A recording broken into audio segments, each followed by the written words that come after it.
오늘 어머니 날 주간이죠. 그래서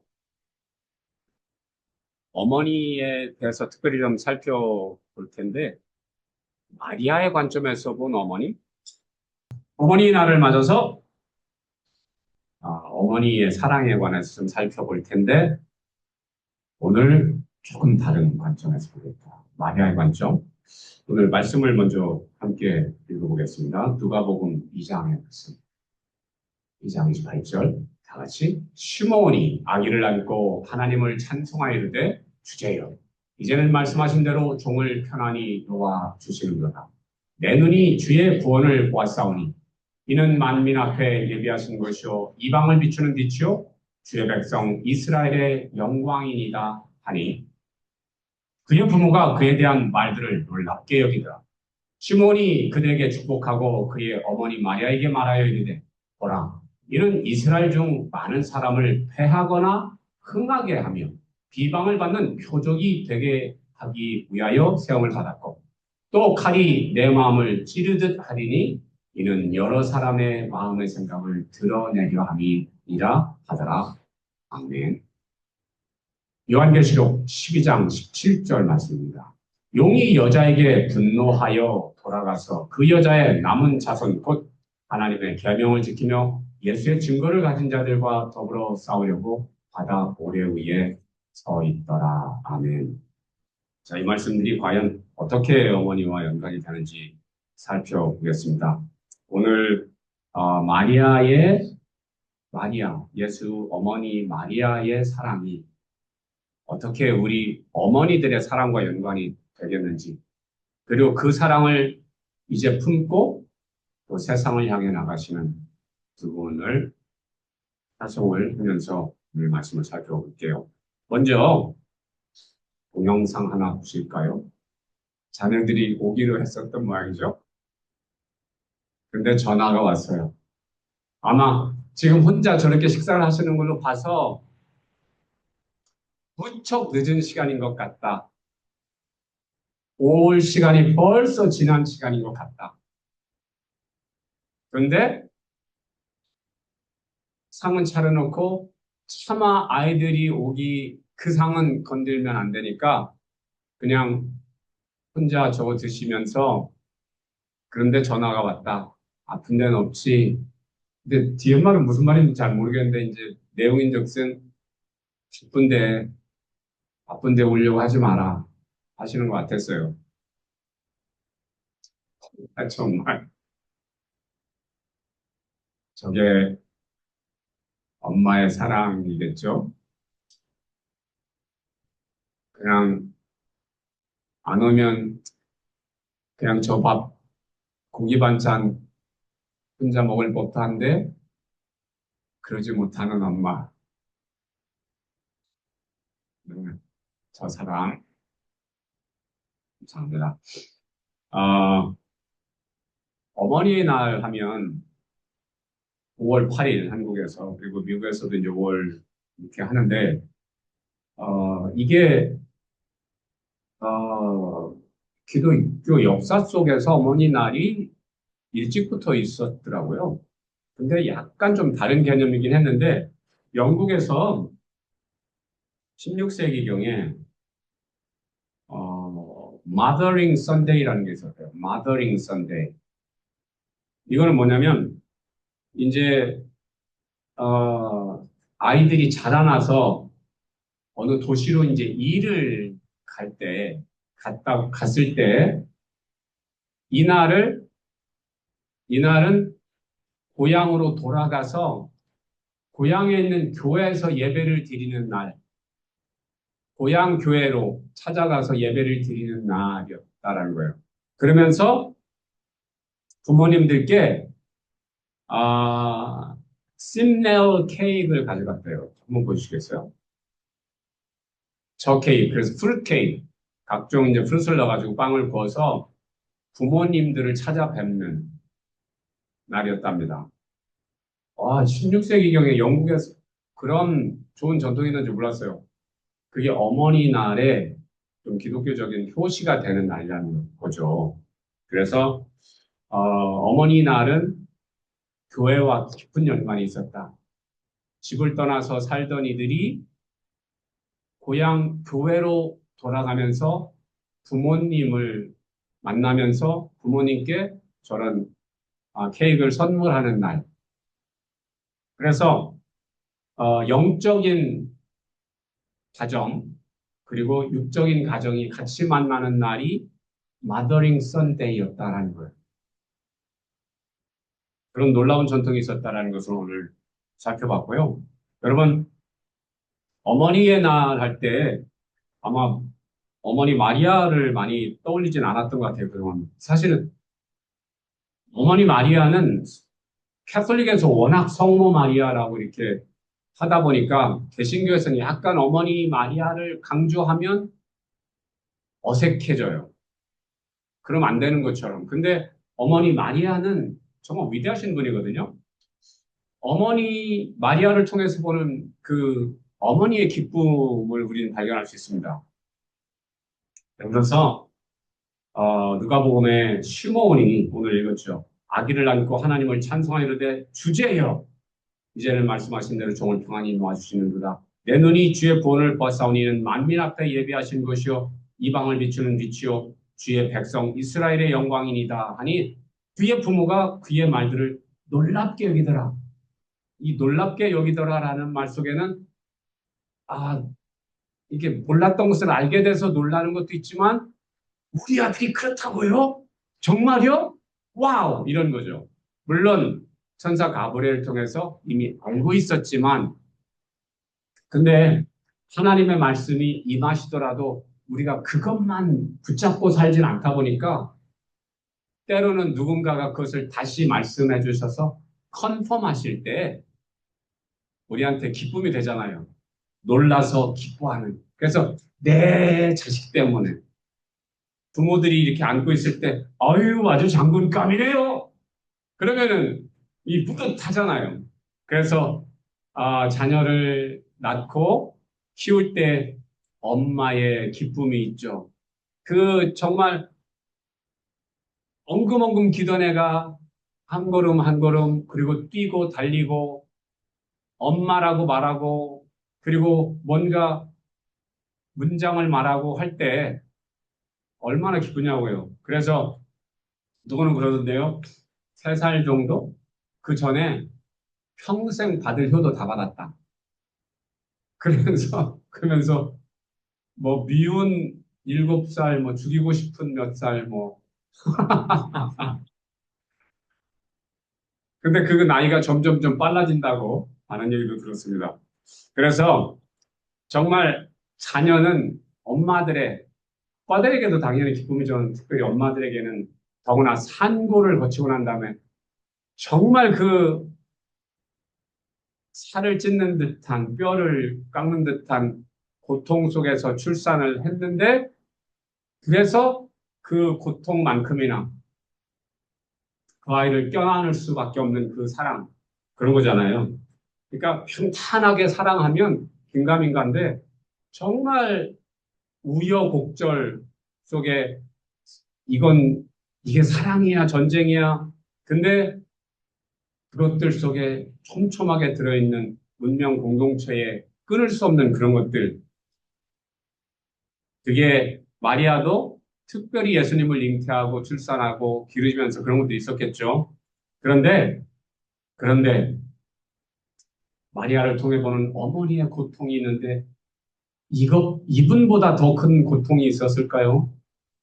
시므온이 이렇게 얘기하죠. 그들을 축복하고 그 어머니 마리아에게 말하 이르되 보라 이런 이스라엘 중 많은 사람을 회하거나 흥하게 하며 비방을 받는 표적이 되기 위하여. 야, 그러니까 하나님에게 속한 사람들은 흥하게, 그렇지 않은 사람들은 패하게.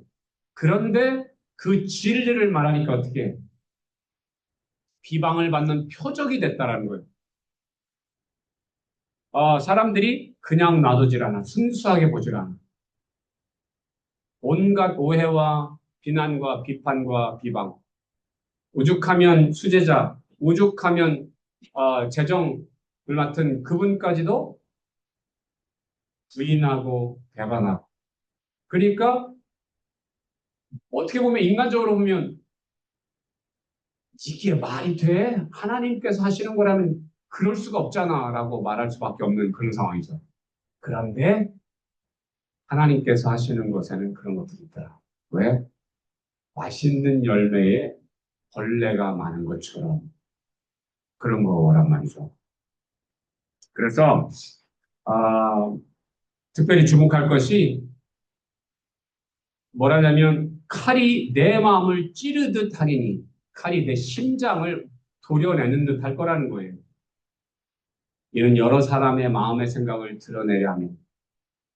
그러니까, 그러니까 마리아의 심장이 마음이 찢기고 찢겨질 거다. 왜? 평탄한 인생이 아니다 보니까. 정말 남들에게 그렇게 비난받고 끝내 십자가에 못 박혀 죽는 모습을 봐야 하는 엄마의 심정이 어떻겠냐라는 거예요. 들으면서, 그러면서 영의 눈이, 영의 귀가 열린 너희들은 보고 들을지어다 뭘까요? 하나님께서 세상을 이처럼 사랑하사 독생자를 주신 어지의 마음은 어땠을까를 살짝 여기다 깊숙하게 쑥 담아놓으신 거죠. 그래서 칼이 내 마음을 찌르듯 하리니 이게 어머니 마리아가 겪는 고난이죠. 아기 예수가 쓰러질 때 어머니 마리아가 완사를 제쳐놓고 달려갔던 장면. 근데 십자가를 지고 가시다가 쓰러지니까 달려가는 장면을 보여주죠. 그게 엄마다. 그게 엄마다. 그런데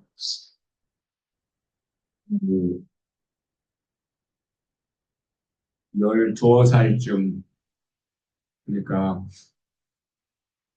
아직 남자를 모른다라고 했을 때 어, 어쩌면 월경도 하지 않았을 수 있는 나이.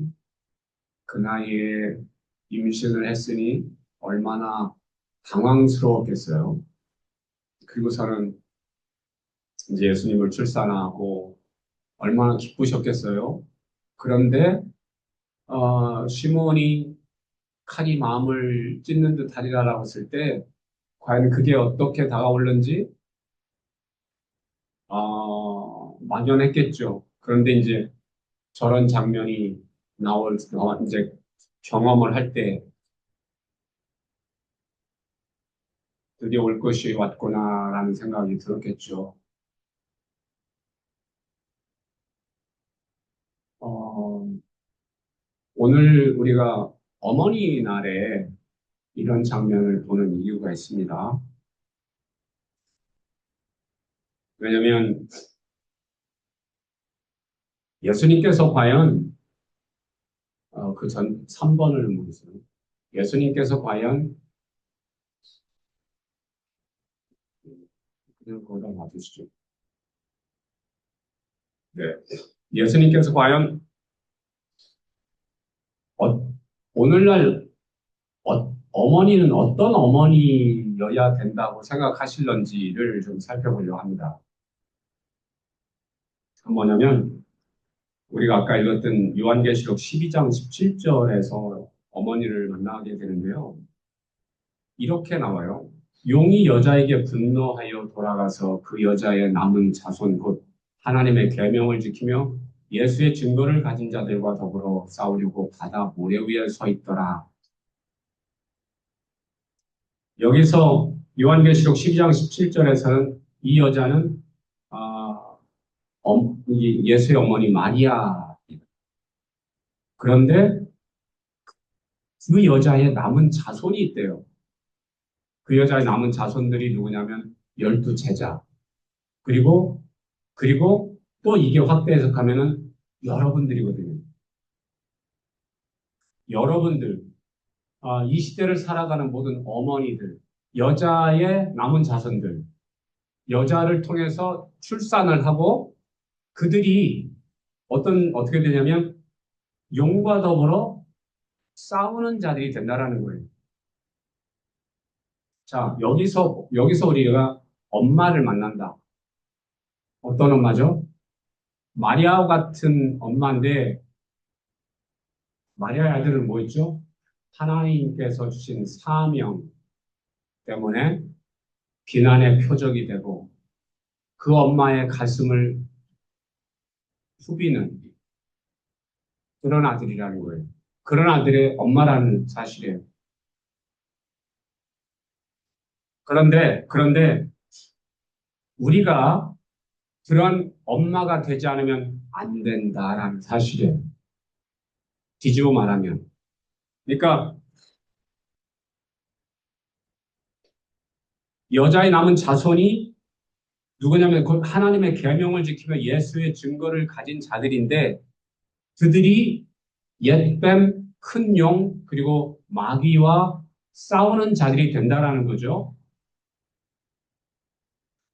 그, 그 여자의 남은 자손이 그러면 누구에게 태어나게? 여러분들에게서부터 태어나야 된다라는 사실이죠.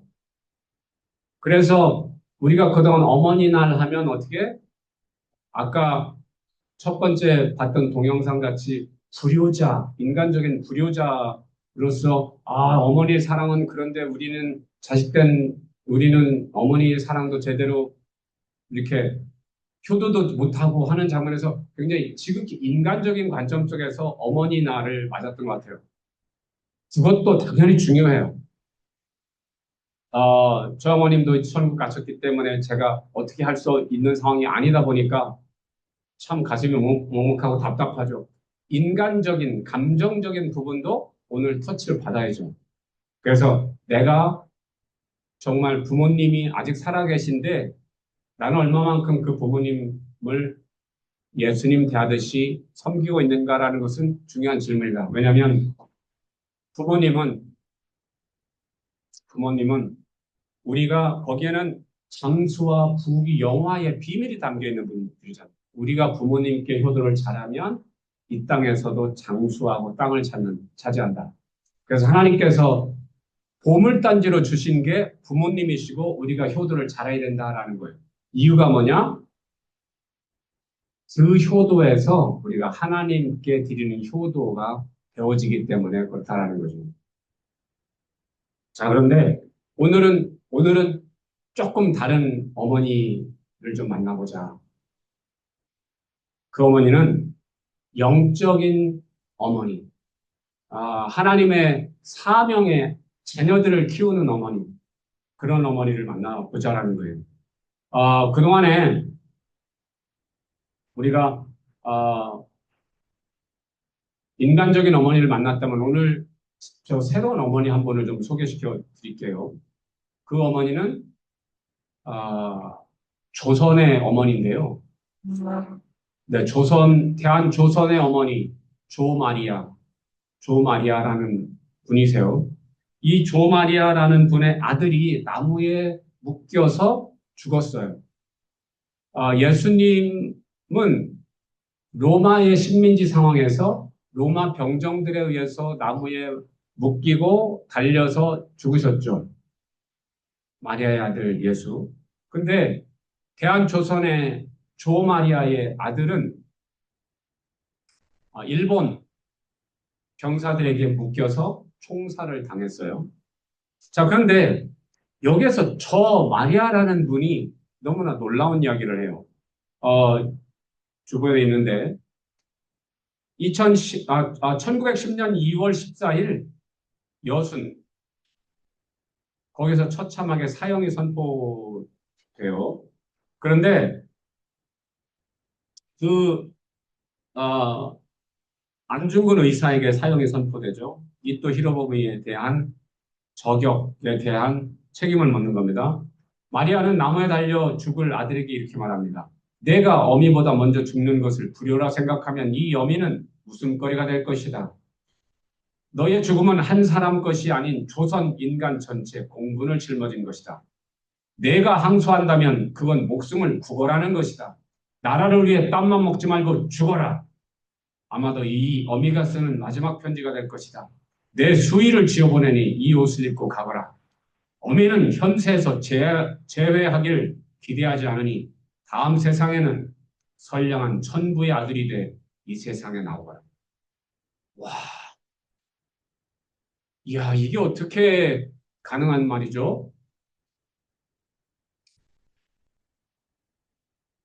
이 조마리아 여사는 아들 안중근, 이번에 신실한, 그 당시로서는 이제 천주교 교도였고요.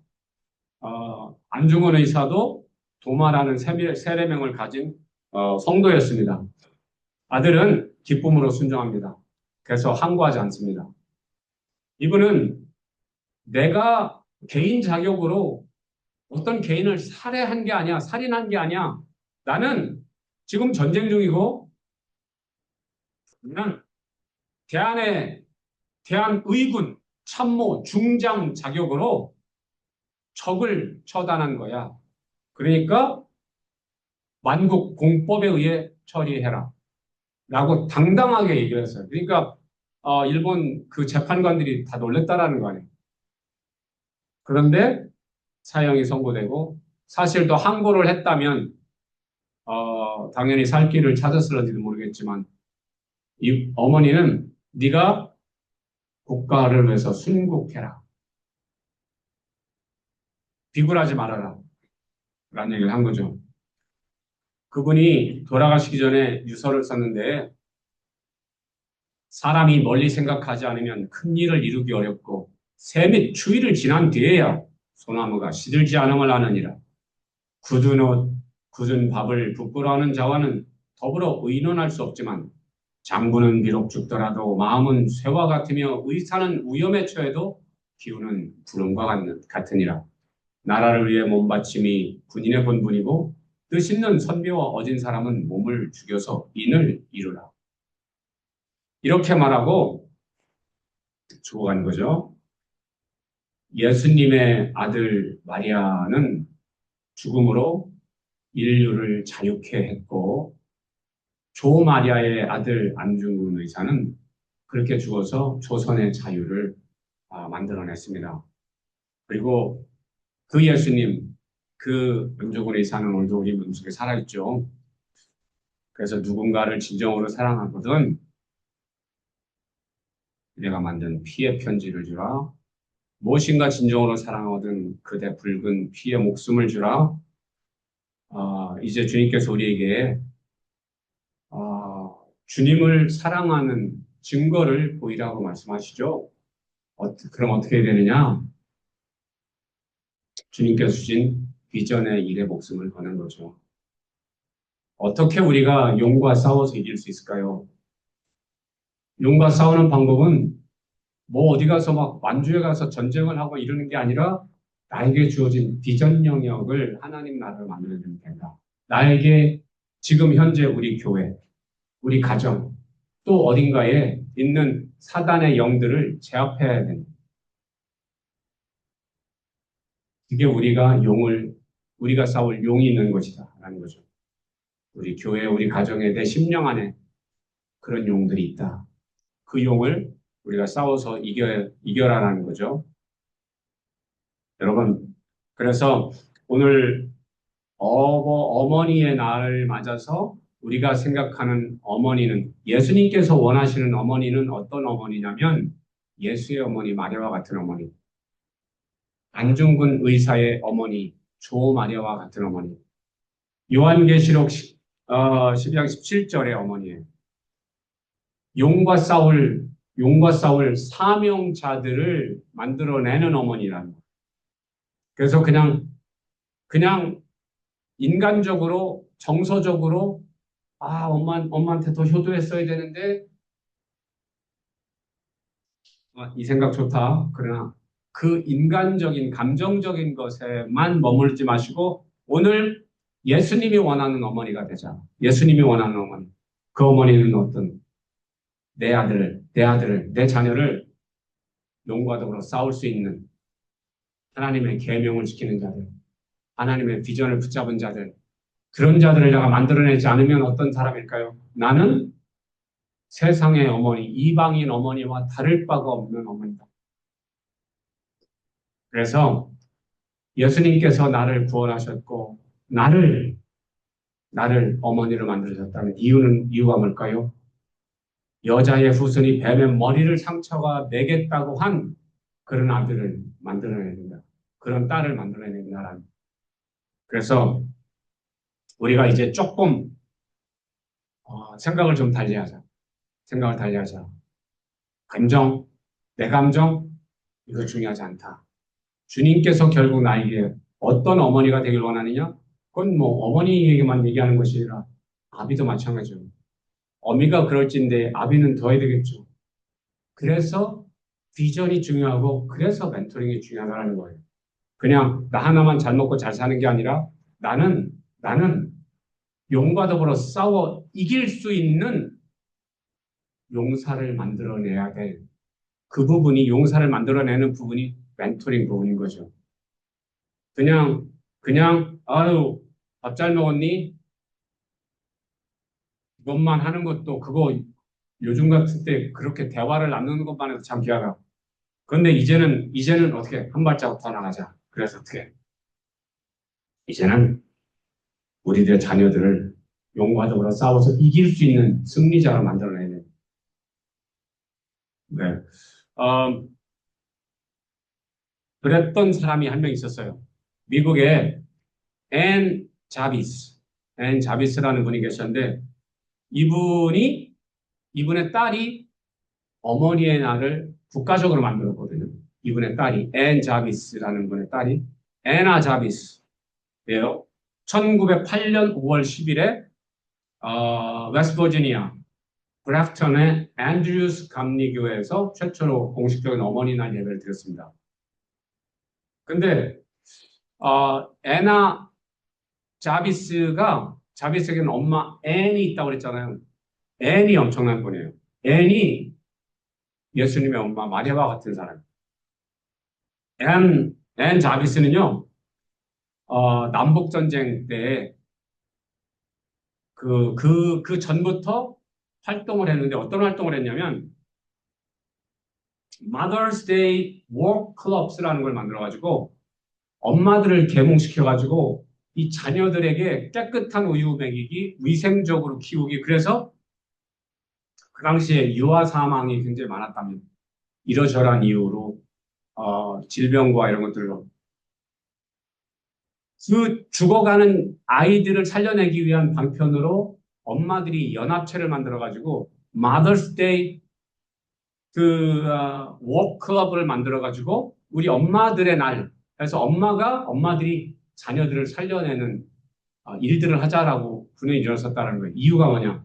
사단은 여자들을 싫어하죠. 왜 그럴까요? 생명을 만들어내는 존재이기 때문에. 그리고 그 생명을 통해서 용과 대적하는 사람들이 나오기 때문에 그렇죠. 그래서 남자들도 싫어하지만 여자들을 특별히 싫어한다는 얘기가 있어요. 그래서 혹시 그동안 좀 고생 꽤나 하셨다면, 나는 사단에게 이렇게 많은 공격을 받는 거 보니까 나는 하나님 편이 맞아. 이렇게 생각하시면 됩니다. 아멘? 그동안 고생 안 하고 편하게 살았다 그러면, 이 땅에서 편하게 살았다 그러면, 나는 사단의 특혜를 받았구나. 이렇게 생각해요. 네. 이 앤 자비스니까 복수가 붙어가지고 자비가 굉장히 많다? 뭐 이런 뜻이 네, 못하겠어요. 앤 자비스는 그 남북전쟁이 끝난 다음에 Mother's Friendship Day를 만들어가지고 이랬답니다. 남군과 북군으로 갈라져가지고 아들들이 싸웠는데 그 아들들을 누구는 상위용사가 됐고 누구는 죽었고 이 엄마들은 뭐냐라는 거예요. 그러니까 우리 엄마들이 남군, 북군 이런 게 뭐가 필요해? 우리 엄마들이라도 좀 뭉칩시다, 모입시다. 그래서 서로 위로하고 격려하고 회복시킵시다. 전쟁의 상처 우리 엄마들이 치유합시다. 그래서 여성의 감성, 엄마의 감성으로 국가 회복을 지도였다라는 거죠. 자, 이런 것들이 뭐냐? 하나님께서 주신 생명을 소중하게 여기면서 이분이 19년간 썬데이 스쿨 티처로 섬겼다라는 거예요. 그래서 어머니들을 격려하고 어린이들을 또 믿음의 사람을 키우기 위해서 용과 더불어 대적할 사람을 키웠던 어머니 앤 자비스가 죽자 그 딸 애나 자비스가 어머니 날을 만들었다. 왜? 앤 자비스가 계속한 게 Mother's Friendship Day, Mother's Day, War Club 이런 걸 만들어서 계속 활동하다 보니까 엄마가 소중하다. 엄마를 우리가 좀 리코나이즈하고 엄마들이여 다시 한번 뭉치자 이런 얘기를 했던 것이라는 거죠. 그래서 여러분 예수님께서 바라는 엄마는 뭐라고요? 물론 엄마가 먼저 건강해야 된다. 엄마가 먼저 건강하려니까 진리로 이렇게 예배를 드리면서 새벽 예배를 드리면서 진리로 우리가 굳건해야 된다. 우리가 상처투성이면 우리들의 자녀가 어떻게 될까요? 상처투성이해야 되겠죠. 그래서 나부터 영혼육이 건강할 수 있도록 하자. 그리고 또 어떻게 자녀들뿐만 아니라 자녀 세대들을 우리가 끌어안을 수 있도록 하자. 그래서 아유 나는 뭐 이제 내 나이가 이제 우리는 그런 얘기 안 한다. 내 나이가 어때서? 지금이 딱 좋은 나이다. 그렇죠? 네. 비전 라이프스타일 처치는 그래서 이번에 비전 찾기를 했고 비전 실현 전략도 세우고 왔잖아요. 이제 그거 하는 거다. 자, 그런 우리 중에 우리 치 목사님 네 분이 계시다. 크리스 유니스 목사님들은 제가 들어보니까 크리스 목사님은요, 프로 골퍼, 그 한국인 중에는 굉장히 일찍 프로 골퍼 코치가 되셔가지고, 내노라 하시는 분이세요. 영향력이 많으셨어요. 그동안 믿음을 가지고 그 일을 하셨죠. 그런데 사람이 변했다. 사람이 변했다. 어떻게? 이제 내 인생을 온전히 주님께 드려야 되겠다. 하나님의 비전을 이루어드려야 되겠다라고 생각하시고 신앙을 하셨고, 그리고 이제는 비전을 더 확보해. 예전에 무슨 신학교 다니셨죠. 믿음 좋으셨죠. 근데 어떻게? 그것들 다 좋은데 믿음을 발견하기 전과 후는 차원이 달라진 거예요. 유니스 차 목사님, 그 휘황찬란한 이야기라고 해야 되나요? 아니면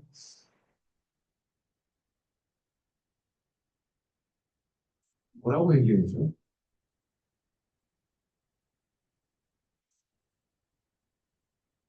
아니, 저렇게 밝은 얼굴에 예전에 우울증에 자살까지 생각을 하셨다라는 말이 됩니까?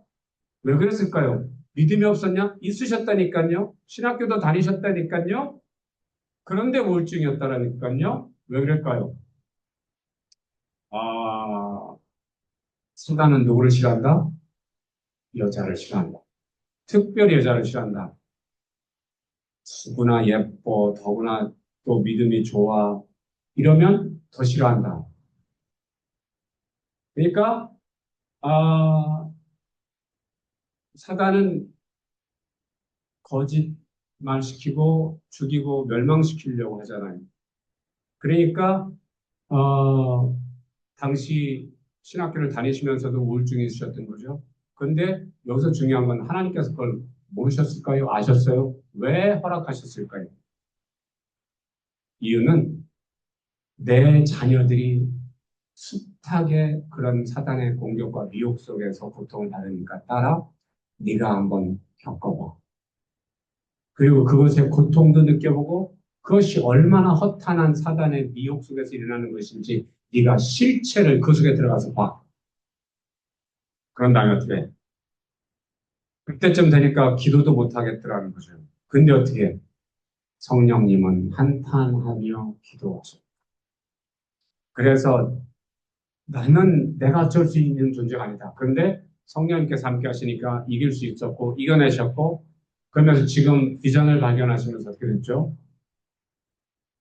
포스코. 완전 놀이터가 되셨잖아요. 어떤 놀이터? 전도하는 놀이터. 그냥 거기 가시면 살 판다는 이번에 크루즈에서도 누군가 사진을 찍어줬어. 그랬더니 그분한테 사진기를 받으면서 그냥 보내면 안 되지. 그러면서 예수님 얘기를 해. 이런. 그러니까 사단에게 당할 만큼 당하게 예수님께서 이렇게 허락하셨어. 그런데 믿음이 없는 사람들이면 벌써 죽었죠. 그런데 어떻게 사명자로 부르심을 받으니까 어떻게 그것이 면역성이 생기고 면역성이 생기면서 어떻게 이제 공격 포인트를 취하는 사람으로 변했죠. 자, 그래서 이런 엄마를 원하신다. 그래서 두 분이 이제는 영적인 엄마가 돼서 길거리에 또 골목에 골방에 혼자 외로워하고 괴로워하고 혼돈 속에 있는 사람들을 위해서 두 분을 부르셨다, 비전을 주셨다, 그리고 파송하기를 원하신다. 그래서 이제부터 이제 그런 어머니, 그런 아버지를 원하시는 하나님 아버지, 예수님의 마음을 품은 이분들을 파송하는 시간을 갖도록 하겠습니다. 앞으로 좀 나와주시죠.